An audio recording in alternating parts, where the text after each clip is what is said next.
Totally lost track of time. I am the latest I think I've ever been. I looked up and the clock said 4:33, and I'm supposed to be in class at 4:30. So I do apologize. I am very, very late today. Let me post this over here on our link to join really quick. And mea culpa, mea culpa, mea culpa. Luckily, we have a delightful piece that's relatively straightforward to play, and we'll have a good time doing it. So, all right, let's see. I got that over there. Let me put this over there. Okay, should be working just fine on our website now. View the page. It's Friday. Everybody's gone on vacation already anyway, but let's see. For those of us who are walking in, it'll work just fine. HTTPS Jolly Roger Ukulele.com. Patience. Click here, click here, click here. Double click there, double click there, hit that, and ka-dunk. All right, we're up and running. All right, so you have the baritone version and the ukulele version of Andantino. As we get over the next year, we're going to be adding a lot of classical music into our book 2 and book 3 and orchestra repertoire as we're building toward a classical music concert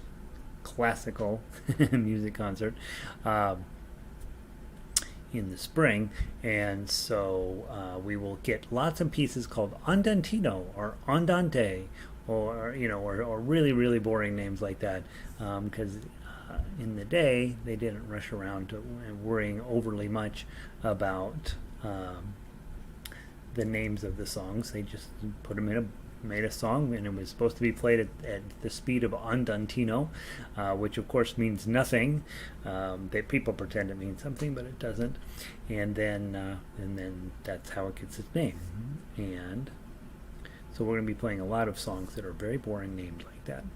Andantino, Opus 59, baritone and ukulele. Done. Andantino, ukulele. All right. Let's see who made it in so far today. Let's see if anybody made it in. Oh, look at there. Jeez. Robin is in, British Columbia. Hey, Robin, good to see you. Vic in from Eugene. Lynn is in. This looks like fun. It's actually a super beautiful, fun piece. It really is. We'll talk about it here in just a minute. Sorry I'm late, guys. I was just sitting in the kitchen working on the computer, and all of a sudden I looked up, and it was super late. So I'm sorry.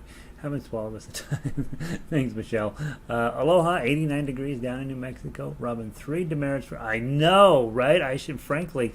I'm more or less 10 minutes late. That's ridiculous when you're online. That's like a whole day. Good evening, Sandy. Bright blue sky, 66 degrees. Light wind off Lake Superior. Was a great day for berry picking. Sounds like Sandy is winning. Jacqueline, how are you? Jacqueline, Jan in from Lakewood. Sound is good. I was out. I'm working on a violin for a friend, and she brought it in no case. She brought it in a beach blanket. It drives me bananas. So I went over to measure it, and I got online to look for a case for it, and violins, or especially handmade violins like this one, are funny. They don't want to fit in. There's no standard, and you're just like, oh boy, whatever I buy, it's not going to fit. So I was out for just a little bit, hotter than blazing out there, and so pretty crazy. Diane is in, alone again. Family left yesterday. All right, Diane's been partying with her family, and Elizabeth made it here. I'm late. I'm late too. And Janice, hi, you're there. Yeah, I apologize, Janice. 100% on me. I just got busy on reading statistics on violin cases on Amazon. That's the world that I was living in. All right, very quickly. This is not going to be a hard song for you at all. This is a delightful piece of music. Matteo Carcassi, 1836. Matteo Carcassi, I would call him the grandfather of modern guitar. Of course, most of you guys know lute was a super popular instrument for about 200 years or so in Europe. Never really made it to the United States by the time its popularity was dying out. That's about the time the United States was becoming a thing. So all of the lute music is really thought of as European. As lute was sort of reaching its end, guitar was starting to pick up. And Matteo Carcassi is sort of the early one of the early writers for guitar, and specifically for guitar as an instrument. And his works are generally you need 6 strings to play them, but they're a little from that classical, almost Baroque tradition where you can easily transpose those onto other instruments and they work just fine. And so this is originally a guitar piece. It's one of his warm-up exercises in his Opus 59, which has, I think there's 60-some songs in there designed as instructional songs for new players on guitar. The nice part about this one is it's just gorgeous, right? Just absolutely beautiful. I had to make a couple of adjustments to fit it on ukulele. Because he does use the 5th and 6th string in this piece, but basically what I did was hang on to the same technique that he's working on. Just had to make a couple of minor adjustments to the chords, and boop, there it is. It works just fine. So what he was teaching in the thing, you can see quite clearly. Hold the chord and then use outsides and insides in your arpeggio picking. I mean, it couldn't possibly be any clearer. Those of you guys who are done enough arpeggios with me, you know what you're looking at. You've seen this. I'm pleased to note that the grandfather of classical guitar basically was working with the same thing as me in the Jumping Flea arpeggiator, right? He's like, yeah, we probably need some songs where people can practice their tools, and that's what you got here. Luckily, it is a beautiful piece. So let's talk. We'll walk through each of the measures, and won't take us but a jiffy, and then we'll play it on both instruments. With your F chord, I think obviously you're going to grab these chords, no problem. The thought process here is your right hand in the beginning here, since you're going to be using the 4th string, you want to grab all 4 strings. When you're not going to use the 4th string, such as measures 5 and 6, go ahead and grab just 3 strings, and that way you keep you keep your thumb involved in the activity. If you get to measure 6 and you're just using these 3 fingers, you're missing an opportunity to have a better sound just by lowering your thumb, your right hand, from a 4-finger attack to a 3-finger attack. Okay, so that's really the message here. Measure 1, you're on your F chord. It's thumb and middle, followed by your index. In measure 1, you're going to go to your C chord, and you can. It'll sound better if you hold the C chord, but you don't have to. Now, this one took me a minute to think through. This is a C7, but you're not using this B flat. You're using this B flat. Okay, and what's kind of cool about this, if you're on a high G ukulele, you're going to get 1 octave, and if you're on a low G ukulele, you're going to get a different octave. So this would be one of those things where we might arrange for orchestra, where we're going to have everybody play this C7, and then we'll get 2 distinct sounds coming out of the orchestra. So that business of 3 and 3, it sounds kind of ugly as a ukulele chord, but if you pluck it out, it's just another form of C7. Then quickly go back to your F chord. And measure the C chord in the middle of measure 2. Just grab that. Now use your ring and thumb. Hit your index finger. And if any of you have ever taken classical guitar, this was probably one of the pieces that they asked you to play. And you'll notice that's one of the places where I had to make a compromise because we don't have the other strings. So I did have to make a little bit of an adjustment to the original song here to fit it on ukulele. And then the next one is straight out of his book. And then all zeros. That's your middle and index and ring, or I'm sorry, middle, index, and thumb. And then measure 4, hit your F chord. Okay. Always when you are playing classical music, pay really tight attention to the length of the notes. Everything we played felt like an eighth note, and then when you drop in a half note, it's going to feel really long, right? You're going to end. So you're going 1 and 2 and 3 and 4 and 1 and 2 and 3 and 4, and then suddenly you got this 1, 2. It's really a long time. 1 and 2 and it's a really long thing. And to measure 4, let's go. We play that and then go back to measure 1. Let's give that a try. 1, 2. I'll count in 2 and then we'll just play the repeat. 1, 2.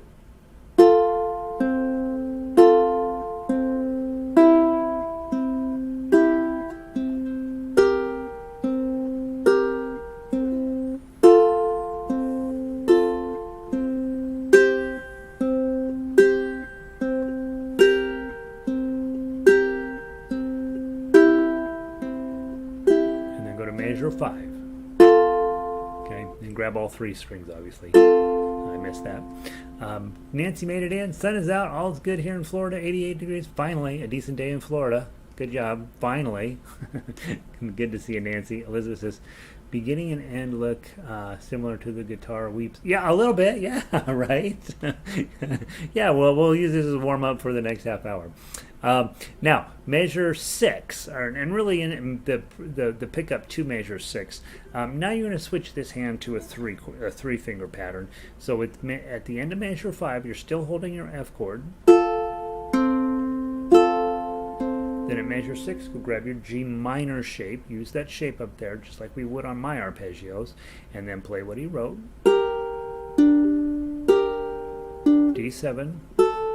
That makes it sound very classical, doesn't it? Back to G minor. Now do your G7 up to C. Back to G7. And then a 4-finger C. Okay, now I'm going to teach you one other technique. We've talked about it one other time, I think. When you see a block chord like that, okay, usually we have worked together as a group about when I see 0003 and I'm in claw position. Okay, sometimes we'll go ahead and, hey, let's put a glissando there, and we will get. Okay, those are our 2 main techniques that we use. There's a third one that we don't use near as often, but still pretty cool, and then they use it all the time in classical guitar, which is kind of a mixture between the 2.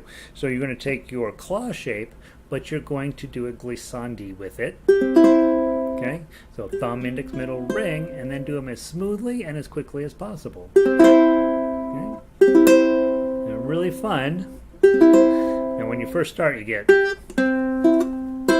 right, you get a bunch of crummy sounds. But that's your goal. Something real pretty and smooth. Okay, and so throughout this, when you see a chord with a half note, do that. Okay, then in the middle of measure 9, we go back, same as the intro. Let's play that. Ready? From beat 3, 1, 2.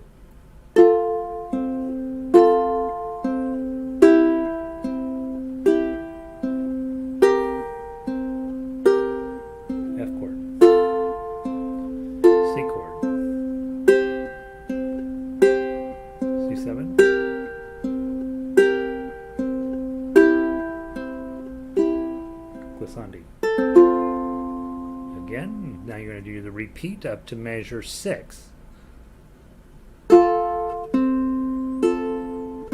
6. D7. G minor. G7.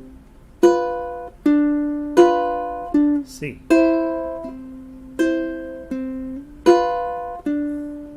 Glissandi. F chord.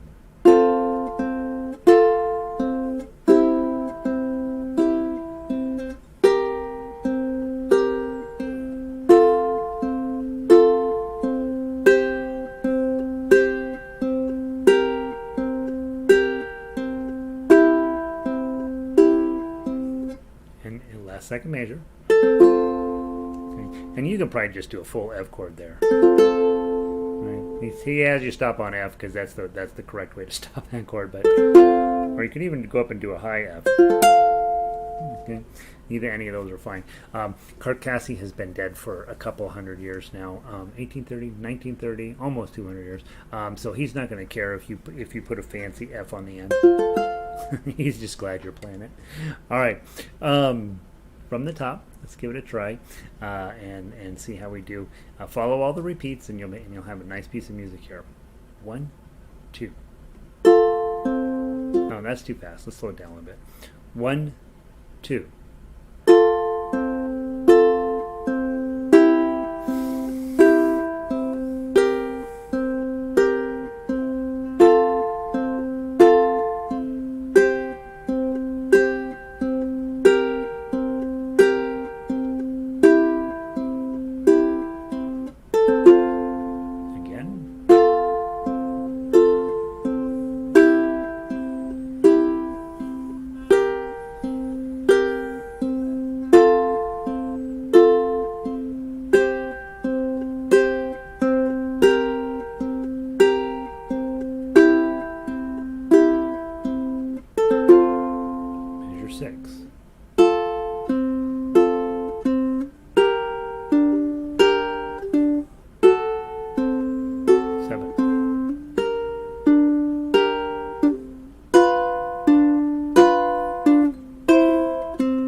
See, and if you were going to some kind of a recital, right? You would say, hey, I'm going to bring some of my classical ukulele along with me. You play that. People were thinking you're playing a really difficult to play song, but they will be like, oh, that sounds absolutely amazing. I can't believe you can play that on a ukulele. By the way, it's not that much harder to play that one on the guitar. He does use the extra strings on there. And of course, with the guitar, you get a little bit more resonance. Other thing, pay attention to on the sheet music, the standard notation here. You'll notice two separate lines going on. You'll see an upper line, which is the melody, and then you see the lower line, which is the accompaniment. And we don't do a ton of that on ukulele because, frankly, we don't have those two extra strings. But you can still take advantage of that if you are, those of you guys that are doing some arranging, to be thinking about if I can if the melody is going to be hanging out on these two strings, maybe I can do something else with these two strings. It's even harder with ukulele where you have a high G string on there, trying to figure out, hey, what can I do to create some interesting bass lines, even though they aren't necessarily bass. But you can see really clearly in the standard music up there what's going on. You got two separate voices going on at the same time, and it makes playing it kind of cool. Let's see, Jan says, that glissando there, every lesson you find something that you... that glissando, right? I don't mean to always, do I? I don't think I mean to. I think that I want you to have all of the tools. That's what I want you to have. And sometimes we haven't worked on a tool, and every single time you get a new tool, it's like, right? Your hands won't cooperate. But do work on that. It's just a fun thing, right?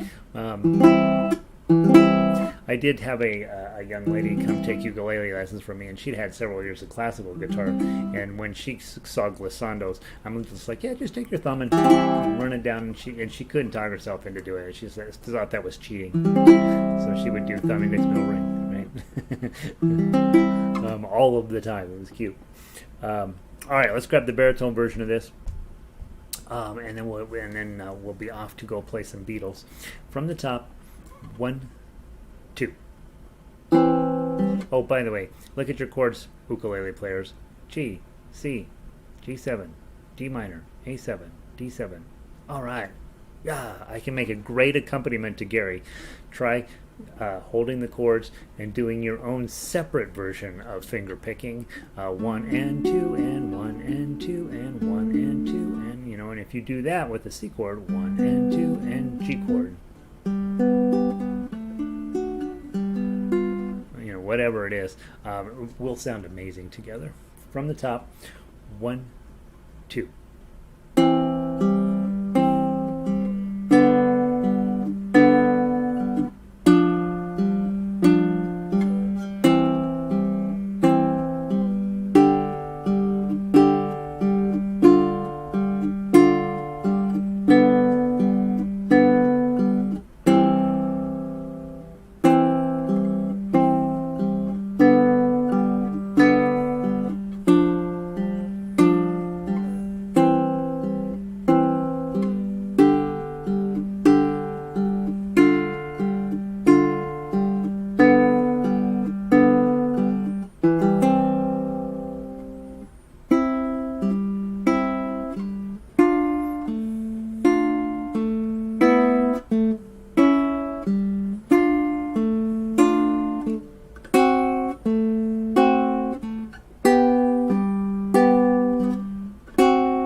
There you go.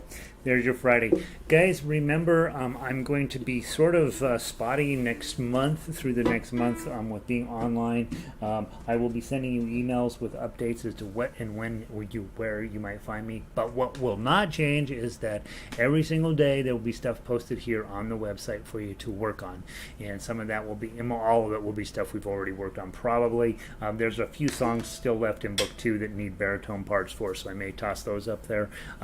But you'll have every single day. Just keep this time slot sacred, and you come by, or find a sacred time slot, come by, pick up the music of the day, and then mess around with that. And so that's where we're at with that. Next half hour we're going to go play, we're going to finish up While My Guitar Gently Weeps. I think that's what we're playing, right? Right? Yeah. We'll play that from top to bottom 2 different ways, and then you'll be off. You'll be rid of me for a little while. Those of you guys working on Muse score arrangements, I don't care if you're working on Frere Jacques or Twinkle Twinkle Little Star. It doesn't matter. When you feel like you've got the thing together, send me a copy and let me play through it. Let me look at it. I can give you some suggestions or advice.